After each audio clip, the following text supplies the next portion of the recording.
EPS 95 कर्मचारियों को कल मिल सकता है बड़ा गिफ्ट। 9000+ सहित हायर पेंशन की पूरी होगी मांग। देखें, वर्तमान में ईपीएस 95 के तहत बहुत से पेंशन भोगियों को केवल 1000 से 2000 रुपए प्रति माह की पेंशन मिल रही है, जो उनके जीवनयापन के लिए अपर्याप्त है। इस वजह से उन्हें अपनी दैनिक आवश्यकताओं को पूरा करने में कठिनाइयों का सामना करना पड़ रहा है। इस स्थिति से निपटने और अपनी मांगों को पूरा कराने के लिए उन्होंने दिल्ली में बड़े पैमाने पर धरना प्रदर्शन किया है। ईपीएस 95 पेंशन भोगियों की प्रमुख मांगे। न्यूनतम पेंशन 9000 रुपए प्लस महंगाई भत्ता। पेंशन भोगियों का कहना है कि वर्तमान में मिलने वाली पेंशन उनके जीवनयापन के लिए पर्याप्त नहीं है। वे न्यूनतम 9000 रुपए प्रति माह पेंशन और इसके साथ महंगाई भत्ते की मांग कर रहे हैं, ताकि उनकी आय महंगाई के अनुसार समायोजित हो सके। उच्च पेंशन विकल्प की अनुमति। जिन कर्मचारियों ने अपने सेवाकाल में उच्च वेतनमान पर काम किया है, वे चाहते हैं कि उन्हें उच्च पेंशन का विकल्प दिया जाए। इससे उनकी सेवाओं का सही मूल्यांकन हो सकेगा और उन्हें उनकी आय के अनुसार पेंशन मिलेगी। मुफ्त चिकित्सा सुविधाएं। पेंशन भोगियों की बढ़ती उम्र और स्वास्थ्य संबंधी जरूरतों को ध्यान में रखते हुए वे मुफ्त चिकित्सा सुविधाओं की मांग कर रहे हैं, ताकि उन्हें बेहतर स्वास्थ्य सेवाएं मिल सकें। वरिष्ठ नागरिकों के लिए रेलवे रियायतें बहाल करना। वे चाहते हैं कि वरिष्ठ नागरिकों के लिए रेलवे यात्रा में दी जाने वाली रियायतें फिर से शुरू की जाएं, जिससे उन्हें यात्रा करने में आर्थिक राहत मिल सके। आंदोलन का असर और सरकार की जिम्मेदारी। यह आंदोलन न केवल पेंशन भोगियों के आर्थिक मुद्दों को उजागर करता है, बल्कि उनके सामाजिक सुरक्षा अधिकारों को भी उजागर करता है।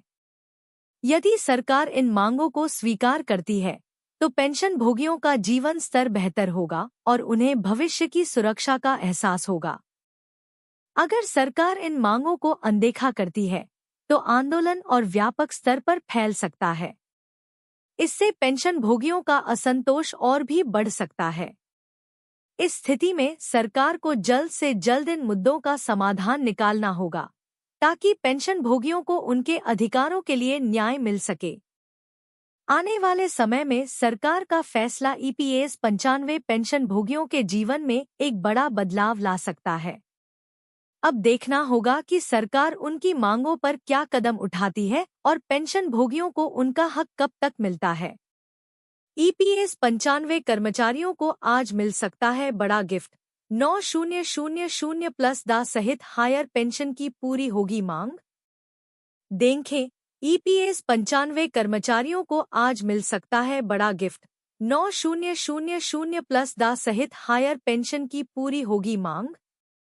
देखें, कर्मचारी पेंशन योजना 95 पेंशन भोगी अपनी न्यूनतम पेंशन में वृद्धि, महंगाई भत्ता, उच्च पेंशन विकल्प, रेलवे रियायतें और मुफ्त चिकित्सा सुविधाओं की मांग करते हुए दिल्ली में आंदोलन कर रहे हैं। पूरे भारत में कर्मचारी पेंशन योजना 95 पेंशन योजना के तहत आने वाले पेंशन भोगियों ने आज अपनी आवाज को बुलंद किया है। ईपीएस 95 कर्मचारियों को आज मिल सकता है बड़ा गिफ्ट। 9000+ सहित हायर पेंशन की पूरी होगी मांग। देखें, उनकी मौजूदा पेंशन राशि उनके जीवनयापन के लिए अपर्याप्त है, जिसके कारण उन्हें अपनी बुनियादी जरूरतों को पूरा करने में भी कठिनाई हो रही है। इस स्थिति ने उन्हें दिल्ली में एक बड़े धरने का आयोजन करने के लिए प्रेरित किया। तो चलिए जानते हैं कर्मचारी पेंशन योजना के नए अपडेट पर जानकारी विस्तार से। पेंशन फंड योजना की खामियां। 1995 में शुरू हुई कर्मचारी पेंशन योजना 95 ने प्रारंभ में आशा की किरण जगाई थी, लेकिन समय के साथ इसकी खामियां स्पष्ट होती गईं। कर्मचारी पेंशन योजना की अपर्याप्त पेंशन राशि ने पेंशन भोगियों को आर्थिक असुरक्षा की ओर धकेल दिया है। वर्तमान में कई पेंशन भोगी महज 1000 से 2000 रुपए मासिक पेंशन पर निर्भर हैं। जो उनकी जरूरतों के लिए नाकाफी है। एम्प्लॉय पेंशन स्कीम पेंशन भोगियों की प्रमुख मांगे।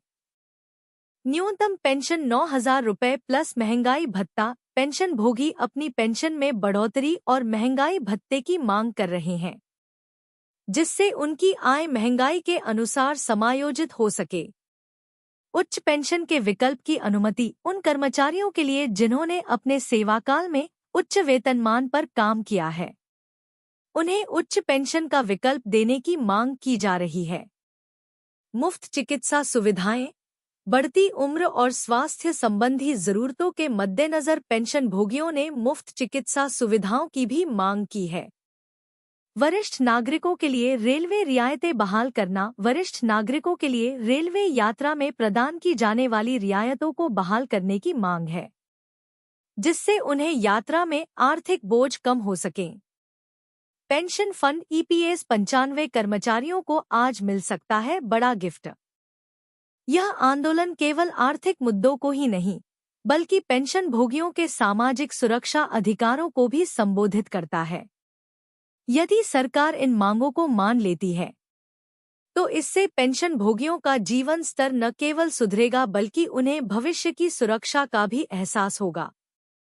यदि सरकार इन मांगों को अनदेखा करती है, तो यह आंदोलन और अधिक बड़े पैमाने पर फैल सकता है, जिससे पेंशन भोगियों का असंतोष और बढ़ सकता है।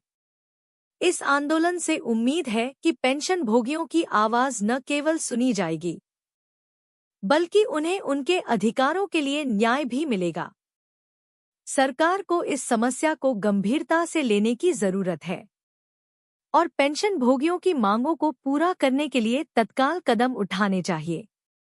ईपीएफओ ने पेंशन भोगियों के लिए दिया बड़ा अपडेट।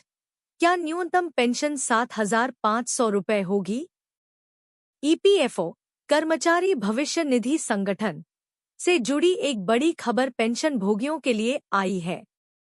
वर्तमान में कर्मचारी पेंशन योजना ईपीएस 95 के अंतर्गत मिलने वाली न्यूनतम पेंशन मात्र 1,000 रुपये है, लेकिन पेंशन भोगी इसे बढ़ाकर 7,500 रुपये करने की मांग कर रहे हैं। इस मांग को लेकर पेंशनधारकों ने जंतर मंतर पर भूख हड़ताल भी शुरू की थी और यह आंदोलन अब पूरे देश में चर्चा का विषय बना हुआ है। न्यूनतम पेंशन बढ़ाने की मांग। मौजूदा स्थिति। वर्तमान में ईपीएस 95 के तहत पेंशनधारकों को न्यूनतम पेंशन 1,000 रुपये मिलती है। यह नियम सितंबर 2014 से लागू है और इससे करीब 78 लाख पेंशनधारक प्रभावित हो रहे हैं, जो इस राशि के सहारे अपना जीवन यापन करने को मजबूर हैं। आंदोलन की मांग। पेंशनधारकों ने मांग की है कि न्यूनतम पेंशन को 7,500 रुपये किया जाए। इसके अलावा महंगाई भत्ते, डा और स्वास्थ्य सुविधाओं में सुधार की भी मांग की जा रही है। पेंशनधारकों का कहना है कि 1,000 रुपये की पेंशन में जीवन यापन करना असंभव हो गया है और इसलिए पेंशन की राशि में तत्काल वृद्धि होनी चाहिए। सरकारी प्रतिक्रिया और कार्रवाई की कमी।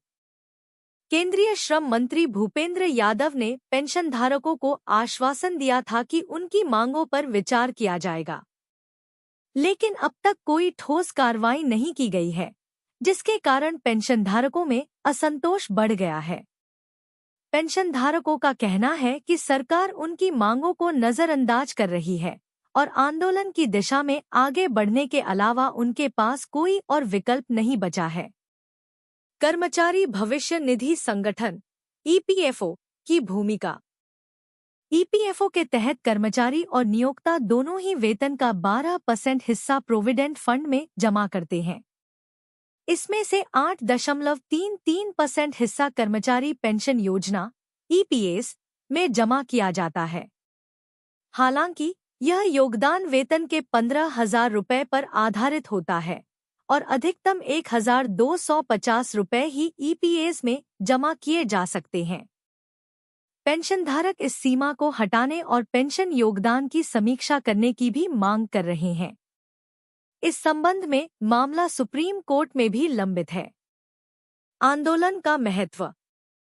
पेंशनधारकों की यह मांग केवल वित्तीय सहायता की नहीं है, बल्कि यह उनके बुनियादी अधिकारों का भी सवाल है। यह आंदोलन सरकार के साथ साथ समाज को भी यह संदेश देता है कि पेंशन योजनाओं में सुधार की सख्त जरूरत है।